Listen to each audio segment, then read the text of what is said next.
Hi, everybody. My name is Garrett Hoddle with Podcast Architects. Today, I am joined with Dr. Cody Perry, who is the assistant professor in the College of Education with Texas A&M International University. And I am also joined today with Dr. Adriana Vela, who is a district principal with the United Independent School District here in Laredo. Both of those titles, I think they're pretty straightforward, but help me explain to somebody sitting at home or watching this what you guys do. Dr. Perry. So essentially, anybody that wants to become a teacher in the state of Texas comes through our program, and I teach many different courses, but my two main ones are assessment for instructional design, so actually using the data that they get from the assessments to tailor their instruction and help students prepare for the future. And my specialty, though, is the math course, elementary mathematics, and getting teachers prepared to teach math. You prepare the next teachers of the future. That's correct. And Dr. Vela, I've talked with some people from Laredo ISD. You're the first person I think I've been able to talk to from the United Independent School District. Tell me a little bit about what you do. Well, I'm a school principal. I'm currently a very proud principal of Colonel Santos Benavides Elementary School. We have pre-kinder through 5th grade students, and as a principal, I do so much. But the primary goal is leading our scholars to success academically, and after COVID, socially as well. We've been dealing a lot with social issues and academic issues.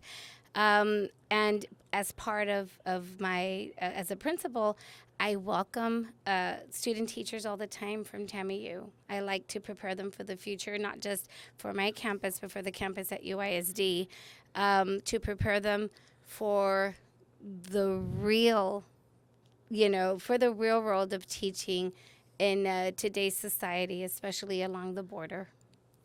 The real world, real society, we're talking about the teachers of the future. And there's a couple different things that I'm going to have to make sure to hit. I'm going to start with the first one, Dr. Perry. How are you using data to analyze candidate performance and as well evaluate the effectiveness of your candidate support? And I hope that makes sense. It does, yeah. Okay. So I actually get teased often for the amount of data that I utilize. You said math was your specialty. So. Exactly.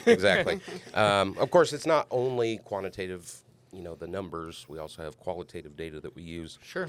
But for me, I think there's a big, people throw the word data around, but it's important to know the difference between the data and then analyzing that and the statistics behind it. And so I always tell my students, data is like an anagram or, like a jumbled up word. You see the letters, there's something there, but it's just letters. What's behind, what right. is it? Yeah. And so it's the statistics and the analysis. So in qualitative, when you're doing like interviews or, focus groups or something, you code that and you look for themes, the commonalities. And in the mathematical side of it, we're looking at all these different variables and what leads to what. And it's not until you do those things that the data actually tell a story. And so that's where the letters and everything come together to actually, make the anagram into the word you're looking for. And so when you start analyzing that data, that's when you get the real story behind that. And so at one point I spent quite a bit of time analyzing about 400 different students' test scores and did that to find out, what's the optimal study time and those kinds of things. And then I tailor my courses specifically to some of their weaker areas because they're going to go out into the classroom. If they are weak in probability, they need to improve that. And so I really tailor my class to that. And then I have about every 2 weeks a study session where they can come in for extra math help.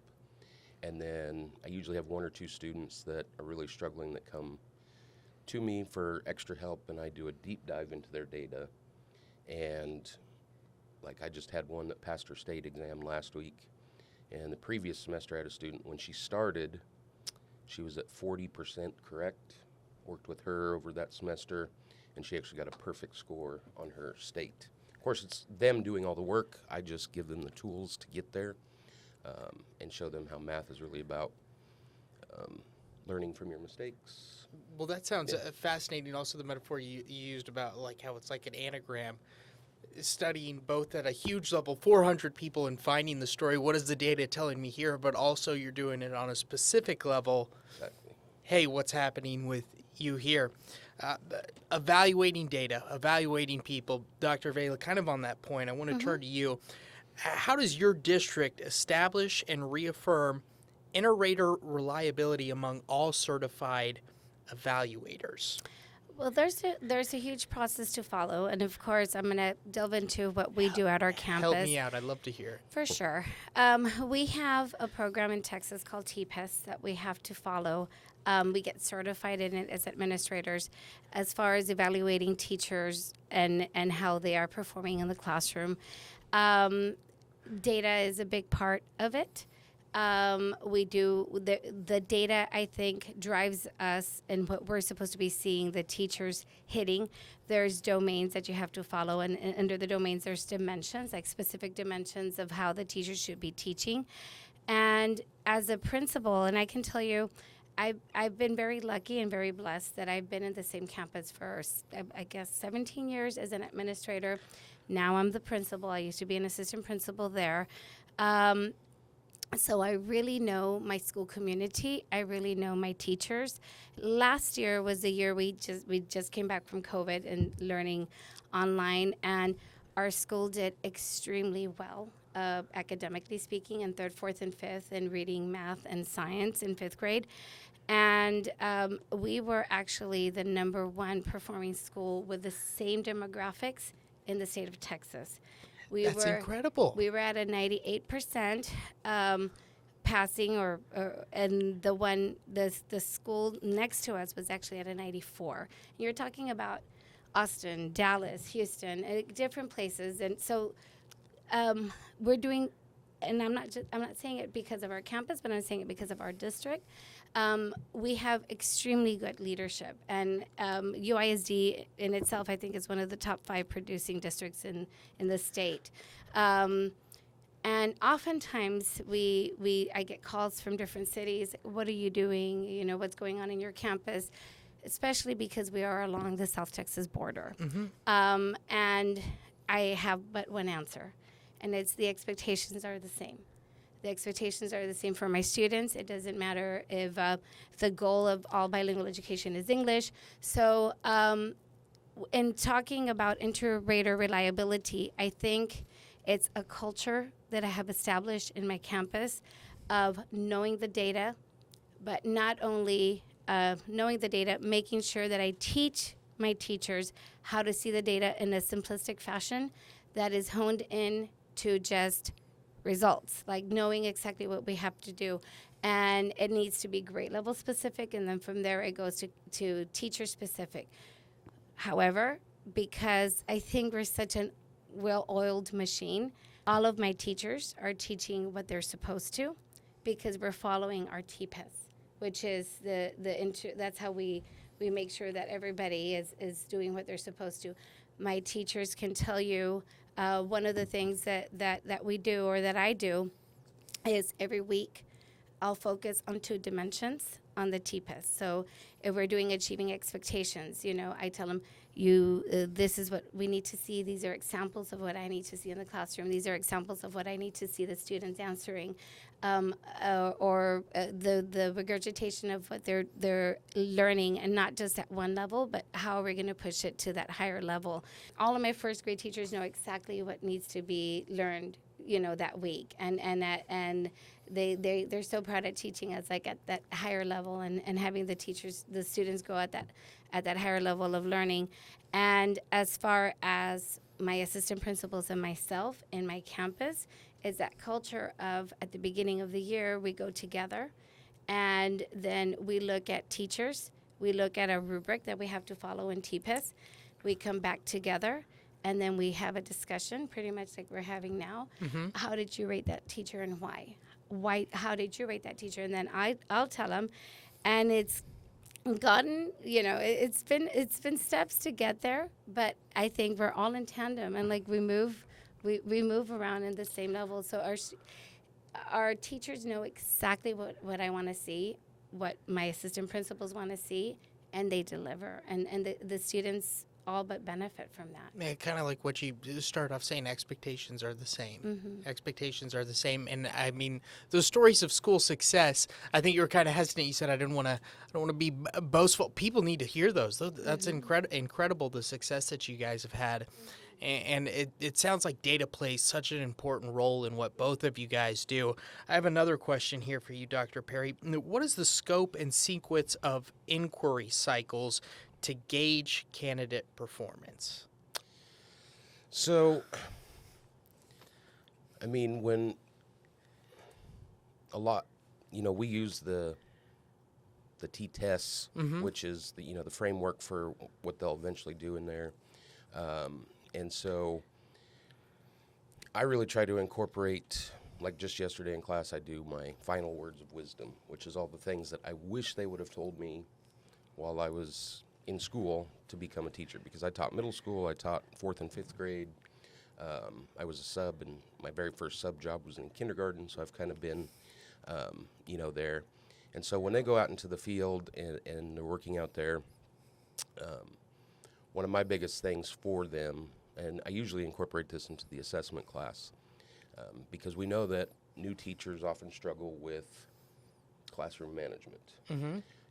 But I mean, they're 22 years old. There's a lot of things that they haven't necessarily gone through yet. And so, I tell them that when they get out there and they start working in the school district, that they need to, we're not even working yet, they're just out there observing. That yes, they're there to, do what their teacher wants them to do and all those things, but to really be a student of what goes on in there. And so I tell them, you're not only paying attention to the lessons, but how do the students respond? If they are doing like vocabulary and they just sit down and write it 15 times like I had to in school, how do they respond to that? Is the behavior and those things harder to deal with? And so I always tell them, my biggest thing is don't just do something because everybody else is doing it or because it's always been done. And so, for example, like you'll see a lot of schools or a lot of teachers anyway, that use the clip chart or little cards where when a student's behaving really well, they're on green. And when they maybe mess up once or twice, they get moved to yellow and then red. And so I have to kind of read from this because Go ahead. I know exactly what you're talking about. And I told them, like when you go into the classroom, that teacher might use it really effectively. But just because something appears to be effective, unless you really get to know your students and know what's going on, you may not see the whole picture. And so this was actually a teacher that posted this. She had taught for years, and then finally she had her own child, and he came home in kindergarten. She said, I remember my own son coming home from kindergarten day after day in tears because he just couldn't seem to stay on green. He wanted so badly to behave. He wanted to please his teachers. He wanted mom and dad to be proud of him. But his impulsivity did not allow him to keep himself in check for the whole school day. Every time his clip was moved, he was being reminded that he wasn't good enough. And it's utterly heartbreaking to hear your child say things like, I hate myself, why can't I be good? My teacher hates me, I'm just not good enough. And then she writes, as I'm writing this, tears are dropping on the keyboard as I remember those moments. And so, for me, the scope, the sequence, all of those, the scope is much larger than what a lot of people realize. And obviously the data and all of that is important, but it's also about getting to know your students, understanding some of the challenges that they have to go through,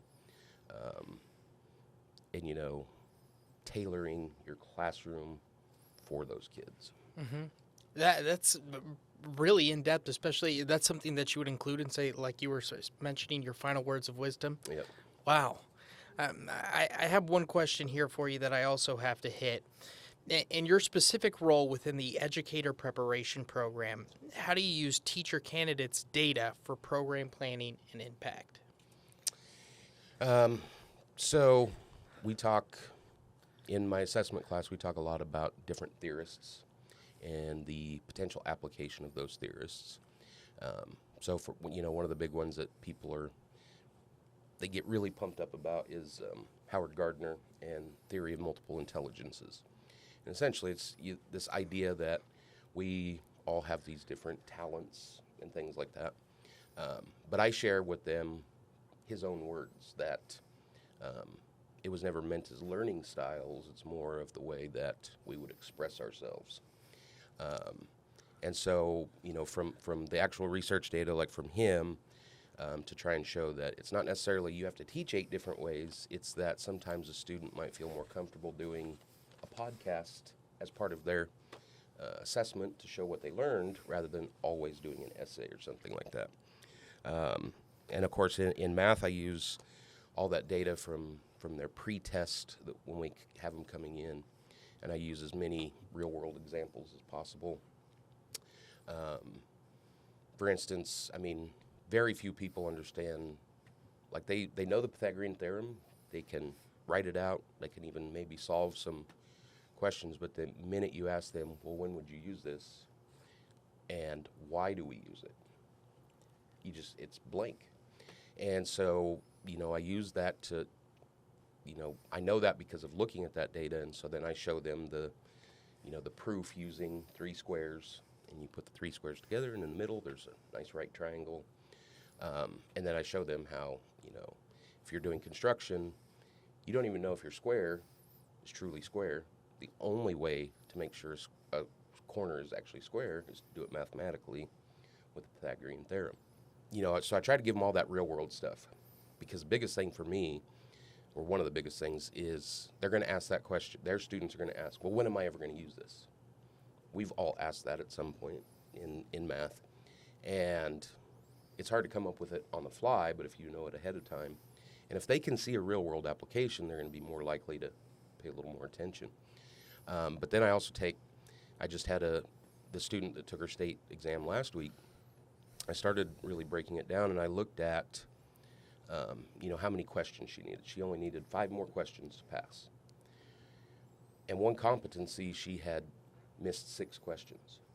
So instead of studying all 5 competencies, I helped her see that if you just study this one, you're going to pick up those 6 and you're going to pass. Of course, I also tell them, you have to keep at it because you want to master all those competencies, but for passing the test and getting to that next part, focus here and you really, narrow it down.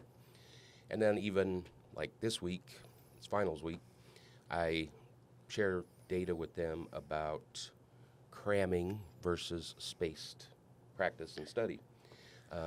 Because most people, cram, or a lot of people do. And cramming for 5 hours, you will remember about 37% of what you crammed. And that might help you, put you over the top on that exam, but 3 months later, you only remember 1%. As teachers, they can't remember 1%. They have to remember more than 1%. They have to remember more than 37. So if you do it 5 hours spread out over 5 days, 1 hour a day, you remember 90%. 3 months later, you still remember 76% of it. And so I try to get them to really study that spread out, which alleviates their stress and anxiety, but is also going to make them better teachers in the future. I think it's interesting how you guys both get to see both sides of the coin, teaching and what it's like being a student at several different levels. Yeah. Dr. Vela, you were kind of talking about this a little bit before, but how has teaching and being a student in your capacity changed, say, over the past 10, maybe 15 years? Oh, tremendously. So maybe it's been about 6 years ago. I was going to say 5, but no, it's been like about 6 years ago that the curriculum in Texas changed and it became more rigorous in ELAR, which is English, Language Arts, and Reading. Now it's put together, and in mathematics as well. I remember having some stories in 3rd grade that are now taught in the 1st grade, like at the end of the semester or at the end of the year in 1st. So that shows you that it's about a couple of years ahead. So the paradigm shift in teaching had to change, and we have to make sure that we're teaching our students at not, yes, they're 6 years old, but we know that the vocabulary that they're needed to learn is really at a third grade level. So what we do on a daily basis, and what I think we've perfected this, and we continue to perfect this, is a lot about what you're saying, the way you teach your students at the college level. That's how we teach our students at the elementary level.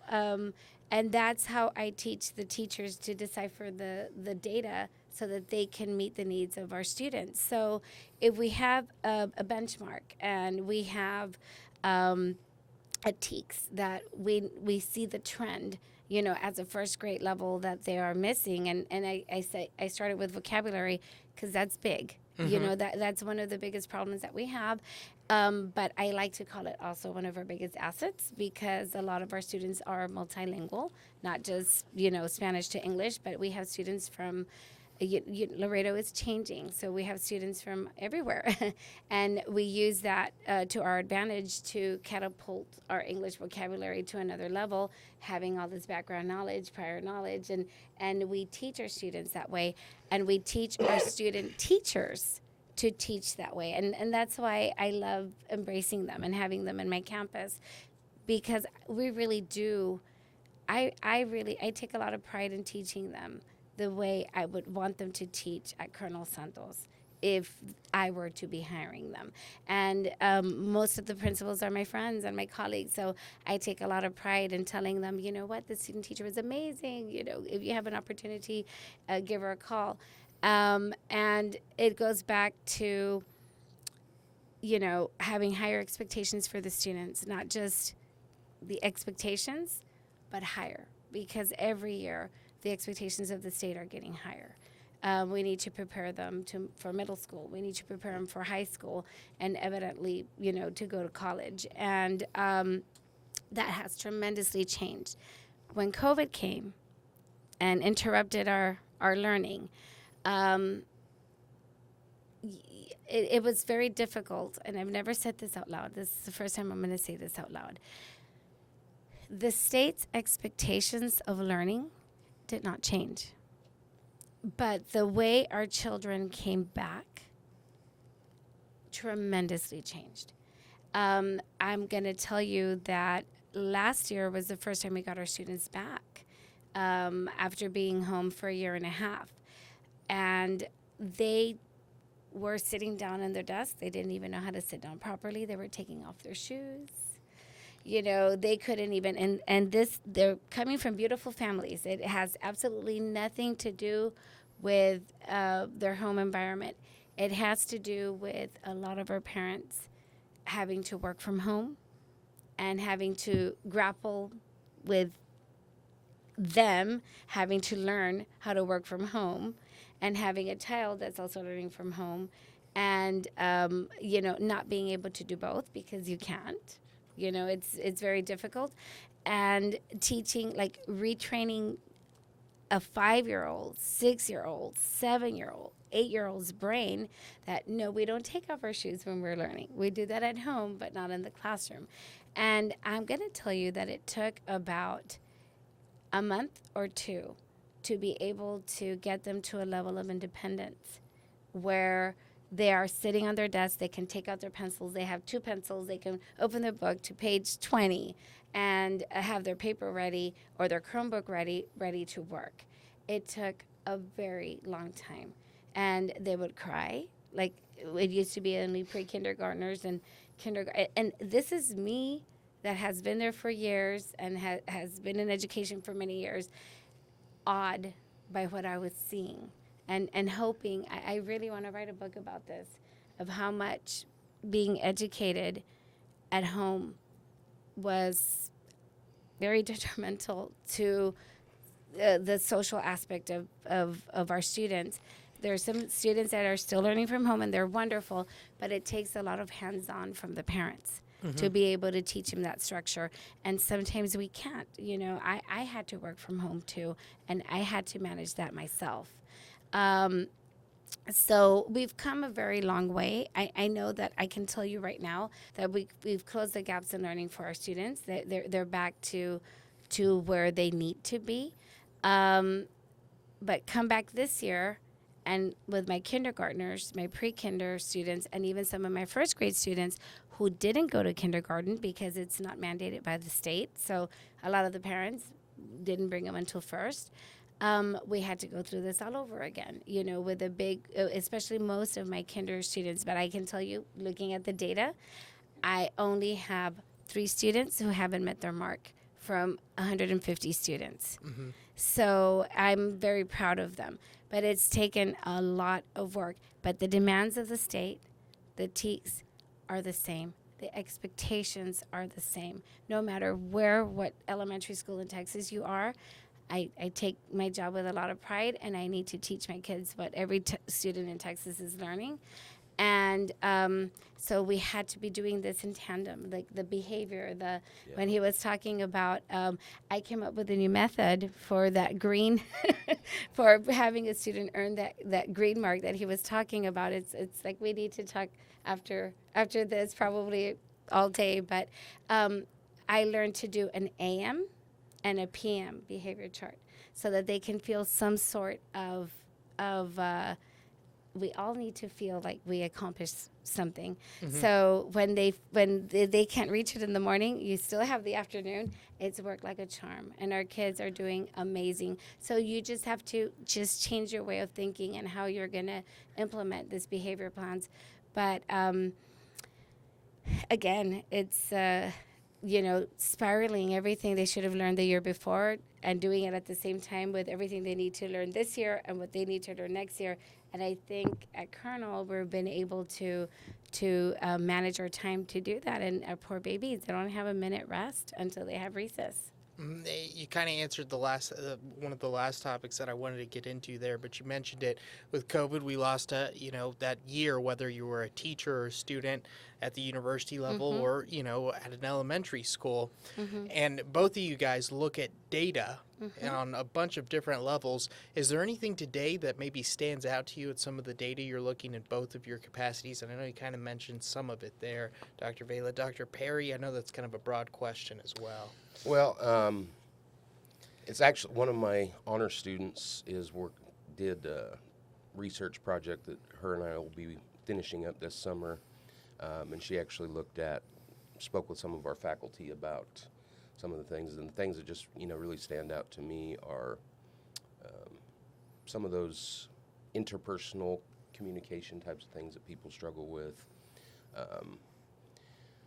and of course things have definitely changed. But at the same time, our human nature doesn't change as much as we would like to believe. In class the other day, I gave them some quotes and asked them basically, what was this quote referring to? And one of them was essentially, kids are out of control. They don't listen to their parents. They do what they want. And of course, they're saying, well, it's coming back from COVID or the internet. And it was Socrates at the advent of writing and parchment. Like writing was going to destroy our minds because we would never remember and think about things. And another one was about this digital overload is going to kill our kids. And that was 1500s when the printing press became a thing. And it was interesting, just last year, 2 years ago, I was coming back from Colorado, went to see family, and I saw a little antique store. I love stopping at antique stores, and I found a math book from 1963. And I open it up, flipping it through, wanting to see how different was it. There was partial products. There was putting fractions on a number. Everything that we do now looked no different than it did Really? then. Yeah, and so you hear people say, well, I never learned it that way. Well, you were in second grade. We don't really remember a whole lot from second grade. A lot of this, you remember the end point, Mm-hmm. the strategy that you use, but all the stuff that the teacher used to get you there, you don't necessarily remember. Mm-hmm. And I always try to tell my students that, every generation looks at the next one like, oh, this is the end. But it's really not the case. Like in the 60s, they protested. Kids protest now.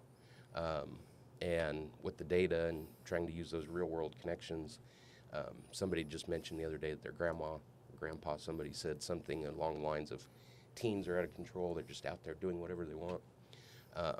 And actually, last year, teen pregnancy rate was 15 for every 1,000. So there were 15 births per 1,000. And 1957 was the highest at 96 births per 1,000. So the data kind of helps us kind of put everything into context and into perspective. And so I tell my students, like, don't let it bother you. Like, they're just trying to share their wisdom with you. Yes, sir. But at the same time, like, you know, the technology and things have changed, but as human beings, maybe not so much. And I can add to that. With technology certainly has changed at the elementary level. Our students are extremely more savvy, but we can't fight that. We need to work with that, and we definitely do. And it's again changing the mindset of the teachers and saying, okay, we can't fight against it. We need to work with it. That means you need to teach faster and better, because kids now with technology, they get everything in an instant. They get, so it's scaling back and teaching the students how to think and how to. So one of the ways we do that is, okay, research first. Go in, research. You have 2 to 3 minutes, collect your thoughts, and then answer. So that's how we're like trying to teach our scholars to be scholars, because they want to answer like right away without going, because they read and they see and they, everything is like right in front of them. And it's teaching them to scale back and to think, but embrace technology. And I love technology. We embrace it too as educators. I'm going to tell you, in kindergarten, we had a student that the teacher turned around to help another student, and then turns around, the student has the Chromebook and says, okay, Grandma, I'll call you later. And turns out he was Skyping his grandmother in a kindergarten class. And the teacher comes like, oh, my God, such and such students, was Skyping Grandma. And I said, okay, so let's talk to him. And she goes, don't worry, Dr. Vela. We have a plan. Since he's so savvy with the computer, he's teaching all the other kids how to log in and how to go into this program. I said, okay, we got it. And I use that as an example to all of my teachers, how let's not let that overpower us as adults, and make sure that we're still the adults, where they're teaching our children, and we just have to gear them on properly how to use technology for their learning. And that I think we've come a long way from last year, the beginning of last year, to now, to where everybody feels comfortable with technology, and the teachers feel comfortable teaching with technology and integrating it. So working with vocabulary and working with and how we have to teach our students to express themselves socially, because that was a big issue. We use, I'm sure you have different things at the higher level, but we have flip grids where we teach our students, okay, you're going to answer this question, you're going to verbalize it, but you need to think. You need to stop and think a little bit before you speak, research, do your notes, before you answer. And it's our scholars do that. They really are true scholars in the sense of the word. I don't care if they're 5 or my oldest ones that are 11. They're good with technology. They have embraced it. Do we have mishaps along the way where they're seeing things they're not supposed to? Of course. But we just deal with those as they come. We don't let those be the premise of, oh, technology is bad, it's taken over.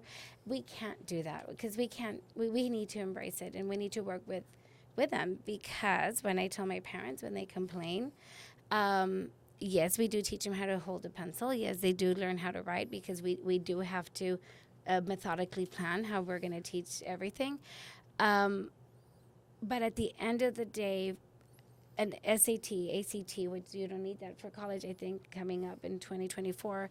But a lot of these TSI courses and everything that we're going to do, they're going to be tested in a computer. So we cannot fight that. And I need to prepare my babies to be able to be scholars, to be able to do that in a few years. And we can't fight that. So it's worked really well with us, for our students. No, we talk about the huge generational change of COVID, and then, the influx and, the non-stopping increase in technology and the more data streams that you guys have. Mm-hmm. it sounds like the job's harder, no? It seems like it would be harder, but do you feel like you're also producing better students, better teachers? What's the job like for you right now, both of you guys? I'm going to answer that. I think any change is hard. Mhm. And I think that's why maybe the ideology of it's harder right now. We're going through a lot. We certainly are, but I think we are in that cusp of change, like he was just saying, from generation to generation, for, you know, from era to era. And you're absolutely right. When it comes to math, you go, my daughter wants to study engineering. I'm married to an engineer. They love math. So it's like I'm listening to this, and it's like I'm listening at my dinner table. It's physics has always been physics. And the way you think about, mathematically how you plan for things, that doesn't change. But now we have technology to get us there faster, to get us there to learn. And I think that's, as educators, is just trying to teach, especially a 5, 6, 7, 8, 9, 10-year-old, 11-year-old, how technology is going to lead them the right path and not let them get into, the wrong path, because you certainly can. And not everybody has parents that are going to guide them along the way, but we have to teach them, and we have to do it, and we certainly do, and we take a lot of pride in that. So I think that is what's difficult, is having everybody on board along the same path, to the same end, which is basically academic success. But now we have to add the internet as part of our social education, to see how they should be acting and not acting. And then socially, like he's saying, teenagers don't talk anymore, so they don't date. There's nobody, it's not happening. So, and we have to teach that too in an elementary school. So it's just the change that's like new pair of shoes. It's uncomfortable. And I think for me, I've always been different since I was little. So I think, my job's easier now in reality. I mean, I'm fairly ambitious and have pushed myself hard since I was very young. So people may not agree that, it's easy. But I've loved my job. I really enjoy what I do. And I think it's actually, like with COVID and everything, it's actually given me, because I can remember so many teachers that had really no compassion, it's just, they're very rigid. And it's given me the opportunity to show flexibility and compassion to my students, so that when they get into the classroom and they have, one of the examples I always give them is a third grader coming to school late. Last time I checked, they can't grab the keys and leave on time, right? I mean, and they get in trouble, and they miss recess, and it's like, that's on mom and dad. Talk to the mom and dad, and at the end of the day, sometimes the teacher might be the only person that child has that's really positive and, uplifting to them. And so I try to model that with the students. And of course, as far as technology, one of my professors had done his dissertation back with the punch cards, and even before that by hand, and he had stacks of notebooks with all the formulas. I have a program, I put all the numbers in, like it generates it, I'm done. Much, much easier with everything we have. Mm-hmm. Well, we know there's lots of change, and I want to thank you guys for coming by and talking to us and giving us some of your time.